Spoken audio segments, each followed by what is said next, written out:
दोस्तों, target with PS Parihar channel में आपका स्वागत है। आइए शुरू करते हैं और देख लेते हैं कि आज के समाचार पत्रों में विद्यार्थी जीवन से संबंधित कौन कौन सी सूचना है। तो वीडियो को जल्दी से लाइक कर दें, शेयर कर दें। जिन छात्रों ने चैनल को अभी भी सब्सक्राइब न किया हो तो जल्दी से सब्सक्राइब कर लें ताकि आप लोगों को इसी प्रकार की ऑथेंटिक अपडेट सबसे पहले मिलती रहे। चलिए शुरू करते हैं। सबसे पहले बात कर लेते हैं एसएससी की। एसएससी जीडी कांस्टेबल का 2024 का आज फाइनल रिजल्ट रात में जारी कर दिया गया है। किसी भी समाचार पत्र में इसके बारे में जानकारी नहीं दी गई है, लेकिन मेरे चैनल के द्वारा सबसे पहले आप लोगों को जानकारी दी जाती है। उसी क्रम में आप लोग यहाँ पर ये देख सकते हैं, सारा का सारा जो विवरण है वो रिजल्ट में दे दिया गया, कितने विद्यार्थी किस कैटेगरी के पास हुए हैं। इस वैकेंसी में लगभग 46,000 पद थे और यहाँ पर ये महिलाओं के अलग अलग कैटेगरी के कितने पद हैं उनको आप देख सकते हैं, मेल के कितने पद हैं उनको आप लोग यहाँ पर ये देख सकते हैं।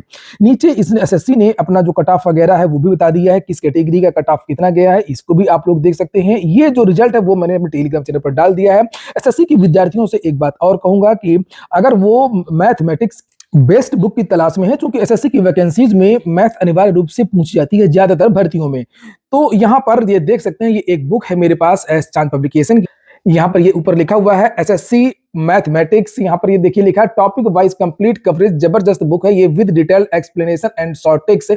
इस बुक में आप लोगों को 6500 से ज्यादा टीसीएस एमसीक्यूज मिलेंगे। ये बुक आपके SSC CHSL CGL GD CPO MTH stenographer और जितनी भी भर्तियों में ये पूछा जाता है मैथमेटिक्स आपको इसमें मिलेगा। All TCS questions asked in previous, जो प्रीवियस ईयर में जो पूछे गए हैं वो क्वेश्चन भी आपको इसमें मिलेंगे। और यहाँ पर इसके लेखक और पब्लिकेशन का नाम लिखा हुआ, ये स्क्रैच करेंगे तो कुछ आपको देखने को मिलेगा, कुछ गिफ्ट वगैरह मिलेंगे। चलिए हम लोग अंदर देखते हैं, अंदर क्या क्या है इस बुक में मैं आपको दिखाता हूं। ये देखिए इसका कंटेंट, यानी कि जो भी मैथमेटिक्स का सिलेबस है कॉम्पिटिटिव एग्जाम्स में, खासतौर से एसएससी में सारी चीजें कवर की गई हैं। Partnership, business, time and work, time and distance, boards. और देखते हैं यहाँ पर, ये देखिए बेस्ट पार्ट है इसका, यहाँ पर ये लिखा गेट एक्सटेंडेड कंटेंट फ्री। इनका एक ऐप है जिसको आप लोग डाउनलोड करेंगे, यहीं से आप स्कैन करेंगे और उसको यहाँ पर आप लोग ऑनलाइन भी ये जो ट्रिक्स वगैरह है वो पढ़ सकेंगे। आपको समझाया गया काफी अच्छी तरीके से। यहाँ पर ये नंबर सिस्टम देख सकते हैं, जैसे नंबर एक चैप्टर है और मैंने बताया था आप लोगों को पहले भी इसके बारे में कि यहाँ पर देख सकते हैं आप लोग एक ग्राफ के द्वारा किस तरीके से मैथमेटिक्स समझाई गई है, ट्रिक्स वगैरह बताई गई है। पहले एग्जाम्पल्स आपको देखने को मिलेंगे। एग्जाम्पल यहाँ पर ये देख सकते हैं, बहुत सारे एग्जाम्पल्स दिए गए हैं, ये ट्रिक दिए गए, फार्मूलाज दिए गए हैं। उसके बाद में फिर एग्जाम्पल्स के का भी जो सॉल्यूशन है वो विस्तृत तरीके से बताया गया है और जितने भी एग्जाम्पल हैं सभी में जो है विस्तृत सॉल्यूशन है, पूरी ट्रिक्स बताई गई हैं।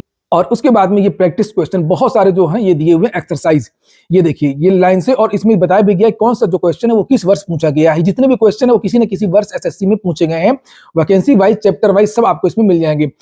इसका जो सॉल्यूशन है ये देखिए सॉल्यूशन कितना बड़ा, ये देखिए ये पूरा हर क्वेश्चन में आपको विस्तृत सॉल्यूशन बताया गया है। ये नहीं बताया गया कि पूर्व में देखें, पिछले देखें, जैसे बाकी पुस्तकों में देखने को मिलता है। और इसमें जो भी क्वेश्चन है वो आपको रिपीट नहीं मिलेंगे। तो सभी कॉपी किताबों की दुकानों में आपको ये जो बुक है वो मिल जाएगी एस चांद पब्लिकेशन की, आर.एस. अग्रवाल का। ये जो रिवाइज्ड एडिशन है, संशोधित एडिशन है। अगर आप ऑनलाइन मंगवाना चाहते हैं तो उसकी लिंक मैंने डिस्क्रिप्शन बॉक्स में उपलब्ध करा दी है। तो जीडी का जो रिजल्ट है वो आप लोग देख लें। अगली जो सूचना है वो है एलटी ग्रेड शिक्षक भर्ती की। लिखा एलटी ग्रेड शिक्षक की नई भर्ती में शामिल नहीं होंगे पुराने रिक्त पद। यूपी लोक सेवा आयोग को नई भर्ती के लिए 7,258 पदों का मिल चुका है अधियाचन। अभी मैं एक दिन गया था, युवा मंच के अध्यक्ष अनिल सिंह भी गए थे निदेशालय, तब ये जानकारी मिली थी कि निदेशालय से जो अधियाचन है वो भेज दिया गया है। और लेकिन विद्यार्थियों को इंतजार तक शायद पदों में वृद्धि हो जाए, लेकिन ऐसा नहीं हुआ। और लिखा एलटी ग्रेड शिक्षक भर्ती के पुराने रिक्त पद नई भर्ती में शामिल नहीं होंगे। उत्तर प्रदेश लोक सेवा आयोग को वर्ष 2018 में जारी विज्ञापन के तहत रिक्त रह गई सीटों को भरने के लिए तृतीय अवशेष श्रेष्ठता सूची जारी करनी है, लेकिन यह प्रक्रिया 2 साल से अटकी है। शिक्षा निदेशालय ने एलटी ग्रेड शिक्षक के 7,258 पदों का अधियाचन आयोग को भेज दिया है, लेकिन इसमें पुराने पद शामिल नहीं है। यूपीएससी ने मार्च 2018 में वो पुरानी भर्ती के बारे में चर्चाएं की गई हैं और ये लिखा है कि अभी पुरानी भर्ती है उसमें भी द्वितीय अवश्रेष्ठ श्रेष्ठता सूची, तृतीय अवश्रेष्ठ श्रेष्ठता सूची, अभी जो वेटिंग वाला जो मामला है वो वही चल रहा है। और अभी जो रिक्त पद हैं उन्हीं पर भर्ती होगी, पुराने वाले। और ये मांग की जा रही है कि पुरानी भर्ती में चयनित अभ्यर्थी यदि नई भर्ती में दावेदारी नहीं करेंगे, अगर तृतीय सूची जल्द से जल्द जारी कर दी जाए तो पुराने जो विद्यार्थी हैं इसमें आवेदन नहीं करेंगे और जो कंपटीशन है वो कम होगा, चयन के अवसर भी बढ़ेंगे। तो लिखा है कि द्वितीय अवश्रेष्ठ श्रेष्ठता सूची तो जारी हुई है, लेकिन तृतीय में अभी और भी जो सूची वो जारी होगी। लिखा है कई विषयों में एलटी ग्रेड शिक्षक के पद अभी खाली हैं। सामाजिक विज्ञान विषय में 185 पद थे, जिनमें से 68 पद अभी खाली हैं। कला विषय के 197 में से 147 पद रिक्त हैं। हिंदी विषय में 255, अंग्रेजी में 39, जीव विज्ञान में 19 पद रिक्त पड़े हुए हैं। अभ्यर्थियों को इन पदों पर भर्ती के लिए तीसरी अवश्रेष्ठ अवशेष श्रेष्ठता सूची का इंतजार है, जिसके लिए आयोग में कई बार विद्यार्थियों ने धरना और प्रदर्शन किया है। अगली सूचना है उत्तर प्रदेश के जितने भी राज्य विश्वविद्यालय हैं वहां पर अब जो प्रवेश प्रक्रिया है उसमें बदलाव होगा।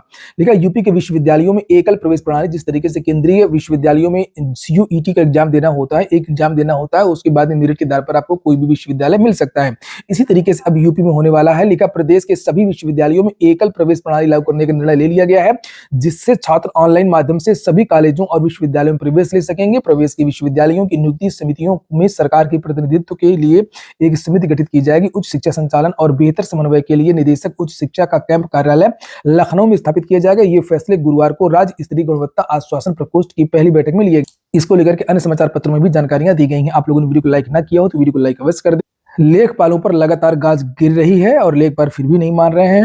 और लिखा है लेखपाल 1 लाख रिश्वत लेते अरेस्ट, एंटी करप्शन टीम ने दबोचा, विभूति खंड थाने में एफआईआर दर्ज। हर दूसरी या तीसरे दिन इस तरीके की सूचना आती है, लेकिन ये जो गाज गिरती है, ये जो चीजें होती हैं वो ज्यादातर समूह के कर्मचारियों के ऊपर ही गिरती है, बड़े अधिकारियों के ऊपर नहीं गिरती है। पैसा वो भी खाते हैं, भ्रष्टाचार बड़े अधिकारी भी करते हैं। थोड़ा सा एंटी करप्शन वाले उधर भी जाएं तब माना जाएगा कि हाँ भाई, जीरो टॉलरेंस की जो नीति है वो काम कर रही है। पुलिस कांस्टेबल भर्ती को लेकर के भी सूचना दी गई है, वही जो कल नोटिस जारी हुई थी। लिखा सिपाही भर्ती में शारीरिक परीक्षा 26 दिसंबर से होगी। 75 जिलों की पुलिस लाइन में होगी ये परीक्षा। परिणाम के दिन ही परिणाम जारी कर दिया जाएगा, उसी दिन। और परीक्षण में शामिल न होने पर मिलेगा केवल एक मौका। अगली सूचना बिहार की है। बिहार पुलिस अवर सेवा आयोग की जो वेबसाइट है वो बदल गई है। अब भर्ती वगैरह जो भी है वो आप लोगों को नई वेबसाइट पर देखना होगा। पुलिस विभाग की लिखा सर्वसाधारण को सूचित किया जाता है कि बिहार पुलिस अवर सेवा आयोग पटना का पूर्व संचालित वेबसाइट एड्रेस bpsc.bis.nic था, बीपीएसएससी। तो ये बदल गया है और अब आपको जो भी चीजें देखनी है भर्ती से संबंधित पुलिस विभाग की, तो bpssc.bihar.gov.in हो गया। तो आप लोग इस वेबसाइट पर जाकर के अपडेट देखें अथवा मेरा चैनल देखते रहें। मेरे चैनल पर तो सभी भर्तियों के बारे में ऑथेंटिक अपडेट सबसे पहले दे ही दी जाती हैं।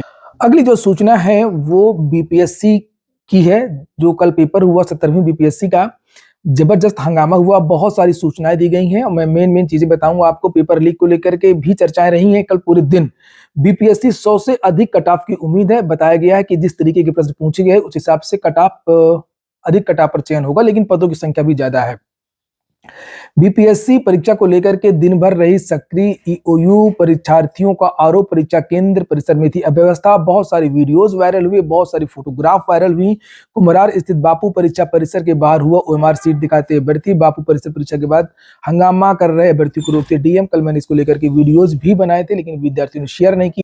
लिखा बीपीएससी 17वीं संयुक्त परीक्षा में प्रश्नों का स्तर मिला जुला रहा। अभ्यर्थियों ने बताया कि प्रश्नों का स्तर ठीक था। परीक्षा विशेषज्ञों ने बताया जिस तरह के प्रश्न पूछे गए उसके हिसाब से अधिक कट ऑफ पर चयन होगा। इस बार 2050 सीटों के लिए 3,25,000 अभ्यर्थी शामिल हुए। अदम्य अदिति गुरुकुल के गुरु रहमान ने बताया कि बीपीएससी की ओर से 17वीं प्रारंभिक परीक्षा के प्रश्न सरल और बिना उलझे हुए थे। जिन बच्चों ने 9वीं और 10वीं की किताबें गहराई से पढ़ी होंगी उन्हें सारे के सारे प्रश्नों का आंसर दे दिया होगा। करंट अफेयर के प्रश्न 6 महीना के प्रतियोगिता दर्पण से ही पूछे गए थे। 100 से कम किसी भी परिस्थिति में कट ऑफ जाने की कोई संभावना नहीं है। बीपीएससी के जिस तरह का प्रश्न पूछा गया था वह किसी भी रूप में अधिकारी लेवल के प्रश्न नहीं थे।